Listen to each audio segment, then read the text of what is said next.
Zapomněli na nás, ovečko? Všichni nás stále znají, ale snaží se zapomenout. Brzy se jim připomeneme. Rozdělený a zároveň nerozlučný Kindred představuje dva aspekty smrti, jež navzdory své rozdílnosti tvoří jeden celek. Oveččin luk přináší rychlý odchod z tohoto světa těm, kteří přijmou svůj osud. Naopak ti, kdo se snaží svému konci uprchnout, přijdou o život krvavým způsobem, v ocelovém sevření vlkových čelistí. Ačkoliv se výklad Kindredovy povahy napříč Runeterrou liší, každý smrtelník si musí zvolit pravou tvář svého skonu. Jako duch, který má blíže k přírodní síle než k živé bytosti, je těžké říci, jak se Kindred stal tím, kým je dnes. Jedna z mnoha legend obklopujících původ Kindred však vypráví o bledém muži s tmavými vlasy, jenž představuje takového Grim Reapera Runeterry. Tento muž byl velmi osamělý a tak se rozdělil na dvě části, aby měl vždycky kamaráda. Ovečko, vyprávěj mi příběh. Byl kdysi bledý muž s tmavými vlasy, který byl velmi osamělý. Proč byl osamělý? S tímto mužem se musí setkat všichni a tak se ho stranili. Pronásledovali je všechny? Vzal sekeru a rozděl se v ledví přímo uprostřed. To, aby měl vždycky kamaráda? To, aby měl vždycky kamaráda.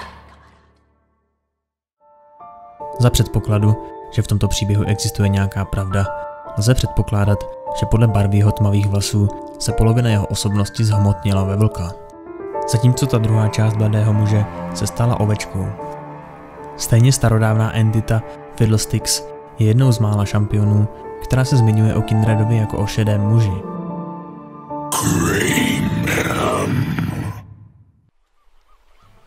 Dokud bude na Runeterře život a budou tam lidé, kteří v něj věří, Kindred bude existovat i nadále. Ale pokud bude zapomenut, anebo všechen život vyhasne, ovečka a vlk se navzájem zabijí. Oba aspekty smrti nesou zodpovědnost za odchod živých bytostí do posmrtného života. Představují spíše funkci, nežli sílu. Přijde k těm, kteří jsou blízko smrti a vezme je dál. Vlk a ovečka obvykle nezabíjejí aktivně, ale spíše se zjevují těm, kteří umírají přirozeně, s výjimkou pár případů. Oba jsou neutrální přírodní silou, stejně jako třeba tornádo. To také není ze své podstaty dobré či zlé, ale je přirozené, tak jako Kindred. Pokud oba aspekty chtějí, mohou smrti také zabránit. Neustále se pohybují na hranici mezi životem a smrtí.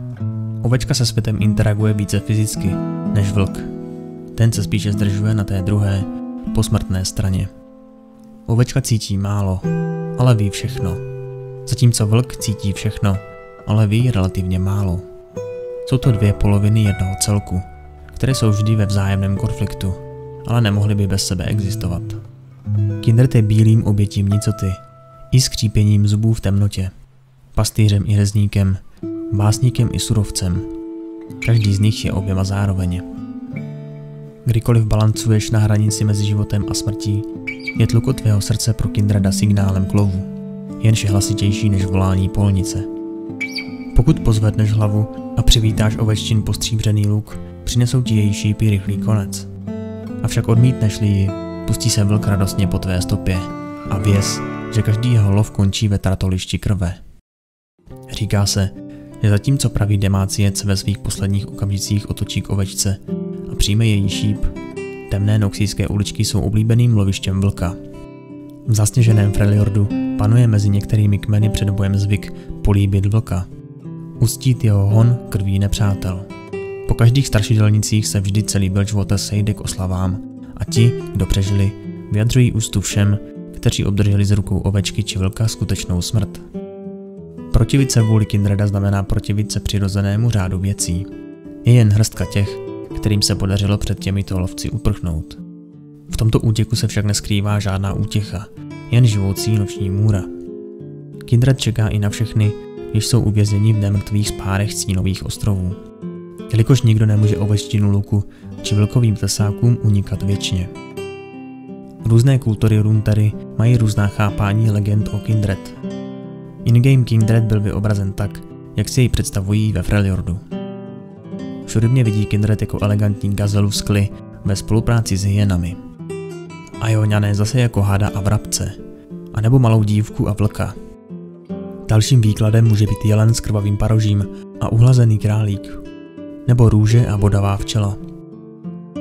Každý, kdo v Kindred věří, se s ním posmrtně setká. Ti, kteří se ocitli blízko smrti, mohou Kindred spatřit. Pokud ale člověk zemře v nevědomosti o konceptu ovečky a vlka, Kindred pravděpodobně nebude moct požadovat jeho duši. Kindred se neřídí normálními pravidly, která platí pro nás, bytosti prostoru a času. Proto mohou být na mnoha různých místech najednou. Jejich velká přítomnost poskytuje Kindredovi mnoho poznatků. Třeba, že ovečka i vlk nemají rádi stínové ostrovy a jejich ohavní nemrtví jsou v jejich očích výsměchem koloběhu života a smrti, který je pro ně vším. Narušení časové osy je pro oba fascinující, stále ale nemůže nikoho zachránit před Kindredem, jakmile se s ním setkají. Vzkříšení, ať už náhodné anebo vynucené, nebo umělé prodloužení života, Kindred vnímá jako podvod. Ačkoliv je ovečce líto Sionova současného, nemrtvého stavu, vlk si přijde i pro něj a pro všechny ostatní na konci jejich vypůjčeného času. Robotická forma života může, ale nemusí být osvobozena od návštěvy Kindred. Ovečka by pravděpodobně obdivovala zázraky robotických vědomých bytostí. Vlk by ale byl trochu zmatený, protože by na nich neměl co roztrhat. Až do hořkého konce lidé nevědí, že utíkají před vlkem, nebo že přijímají oveččin šíp. Řekněme, že pokud je někdo napaden jeho odvěkým nepřítelem a rozhodne se raději utéct, než se bránit, vlk jej bude pronásledovat, aby mu uštědřil brutální smrt. Pokud by tato osoba bojovala o život a rozhodla se přijmout výzvu, ovečka by tam čekala v posledních okamžicích, aby mu dopřála rychlý konec. Ovečka či vlk ukončí život na základě některých rozhodnutí, které člověk ve svém životě učinil.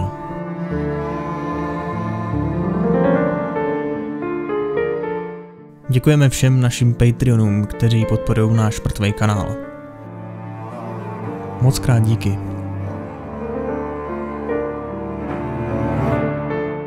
Aby náš kanál v budoucnu obstál, museli bychom vydávat videa každý den, což je pro nás ale nemožné, jelikož se zaměřujeme na kvalitu a ne na množství videí.